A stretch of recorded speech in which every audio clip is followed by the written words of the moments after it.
Hi friends, ഇന്ന് നമുക്ക് വൈകുന്നേരം ചായക്കൊരു സ്നാക്സ് ഉണ്ടാക്കിയാലോ.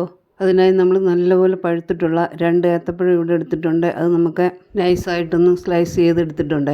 ഇനി നമുക്കൊരു പാൻ അടുപ്പിൽ വെച്ച് അതിലേക്ക് 1 സ്പൂൺ നെയ്യ് ഒഴിച്ച് സ്ലൈസ് ചെയ്തെടുത്ത ഏത്തപ്പഴം ഒന്ന് വഴറ്റിയെടുക്കാം.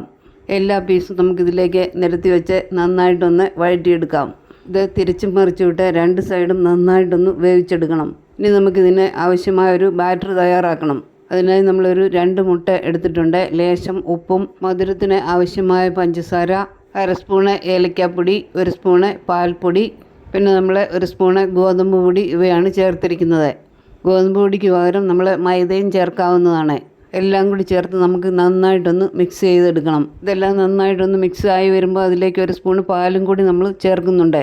ഏത്തപ്പഴം നമ്മൾ നേരത്തെ വഴറ്റി വെച്ച പാനിൽ നിന്നും അതെടുത്ത് മാറ്റി ആ പാനിലേക്ക് 1 സ്പൂൺ നെയ്യ് കൂടി നമ്മൾ ചേർത്ത് കൊടുത്ത് അതിലേക്ക് നമ്മൾ തയ്യാറാക്കി വെച്ച ബാറ്റർ ഒഴിച്ചു കൊടുക്കാം. ഇതിലേക്ക് നമ്മൾ വഴറ്റി വെച്ച ഏത്തപ്പഴം കൂടി വെച്ച് കൊടുക്കാം. എല്ലാ പീസും ഇതേപോലെ നമുക്ക് നിരത്തി വെച്ച് കൊടുക്കാം. ഇതിൻ്റെ മുകളിലേക്ക് നമുക്ക് 1 സ്പൂണ് ചിരകിയ തേങ്ങ കൂടി നമുക്ക് ഇട്ട് കൊടുക്കാം.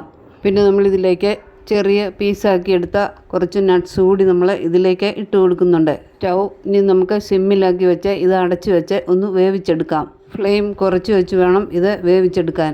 നന്നായിട്ട് ഇത് വെന്ത് വരുമ്പം അതിൻ്റെ സൈഡൊക്കെ ഒന്ന് വിടുവിച്ചെടുത്ത് ഇതൊന്ന് മറിച്ചിട്ട് ഒന്നുകൂടി ഒന്ന് വേവിച്ചെടുക്കാം. 2 സൈഡും നന്നായിട്ട് വെന്ത് വന്നിട്ടുണ്ട്. നമുക്കിനി ഇത് നന്നായിട്ടൊന്ന് മടക്കിയെടുത്ത് ഇതേപോലെ നമുക്ക് ഒന്ന് ചുരുട്ടി ഇതെടുക്കാം. നന്നായിട്ട് ഇതുപോലെ നമുക്ക് ചുരുട്ടിയെടുത്തിട്ട് ചെറിയ സ്ലൈസാക്കി എടുക്കാവുന്നതാണ്. നമ്മുടെ അടിപൊളി ടേസ്റ്റിയായ എളുപ്പത്തിൽ തയ്യാറാക്കാൻ പറ്റിയ സ്നാക്സ് ഇവിടെ റെഡി ആയിട്ടുണ്ട്. വൈകുന്നേരങ്ങളിൽ ചായക്കടിയായിട്ടും കുട്ടികൾക്ക് സ്നാക്സായിട്ടും ഒക്കെ നമുക്ക് ഇത് കൊടുക്കാവുന്നതാണ്. പിന്നെ നമ്മുടെ ഈ വീഡിയോ കാണുന്നതിൽ ആരെങ്കിലും സബ്സ്ക്രൈബ് ചെയ്യാത്തവരുണ്ടെങ്കിൽ സബ്സ്ക്രൈബ് ചെയ്യണം. ലൈക്കും ഷെയറും ചെയ്ത് സപ്പോർട്ട് ചെയ്യാൻ മറക്കല്ലേ. ഇനിയും പുതിയ പുതിയ വിശേഷങ്ങളും റെസിപ്പികളുമായി കാണാമെന്ന പ്രതീക്ഷയോടെ